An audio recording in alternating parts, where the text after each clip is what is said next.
अयोध्येत श्रीराम जन्मभूमीच्या जागेवर भव्य मंदिर उभारण्यात आले व गाभाऱ्यात दिनांक 22 जानेवारी सोमवारी रामलल्लाच्या मूर्तीची प्रतिष्ठापना पंतप्रधान नरेंद्र मोदी यांच्या हस्ते करण्यात येत असल्याच्या पार्श्वभूमीवर अंबाजोगाईत दिवाळीचे स्वरूप आले।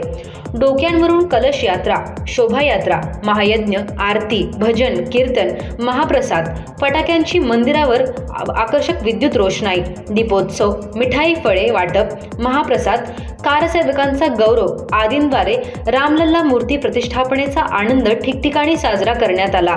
अंबाजोगाई शहरातील दोन्ही श्रीराम मंदिरात सकाळपासून विविध धार्मिक कार्यक्रमांचे आयोजन करण्यात आले होते। शहरातील दोन्ही राम मंदिरात सकाळी अभिषेक करून भजन करण्यात आले। त्यानंतर मंदिरासमोर भव्य स्क्रीनद्वारे अयोध्येतील मूर्ती प्रतिष्ठापना कार्यक्रमाचे सरळ थेट प्रक्षेपण दाखवण्यात आले।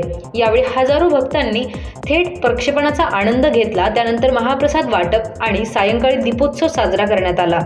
यावेळी मंदिर संस्थान प्रमुख मठाधिपती हे उपस्थित होते। विशेष म्हणजे शहरातील सर्वच मंदिराला आकर्षक फुलांनी सजवण्यात आले होते। शहरातील जुन्या भागेतील योगेश्वरी देवी मंदिर, थोरले देवघर, धाकटे देवघर, बालाजी मंदिर, हनुमान मंदिर या ठिकाणी भक्तांनी रांगोळ्या, पताका लावून अन्नदानाचे कार्यक्रम आयोजित केले होते। अयोध्येतील राममूर्ती प्रतिष्ठापना दिवस उत्साहपूर्ण वातावरणात साजरा करण्यात आला। ठिकठिकाणी नागरिकांनी आणि सामाजिक, राजकीय, धार्मिक संघटनेच्या वतीने स्वयंस्फूर्तीने अन्नदान, फळे वाटप तसेच विविध धार्मिक कार्यक्रमाचे आयोजन करून राममूर्ती प्रतिष्ठापनेचा आनंद साजरा केला।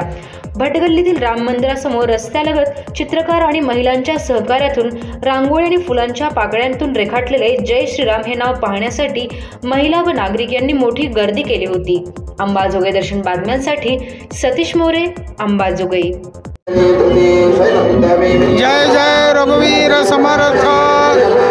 सर्व अंबाजोगाई वासियांना नम्र विनंती की अंबाजोगाई येथे श्रीराम प्रतिष्ठापना 22 तारखेनिमित्त 13 कोटीचा आपण संकल्प केला होता। तर त्या 13 कोटीचा हवन आपण 7 दिवसापासून अंबाजोगाईला करीत आहोत। रोज धार्मिक कार्यक्रम, कीर्तन, भजन सकाळी 12:30 पर्यंत रोज हवन होत आहे। मी स्वतः याच्यामध्ये कारसेवक म्हणून होतो।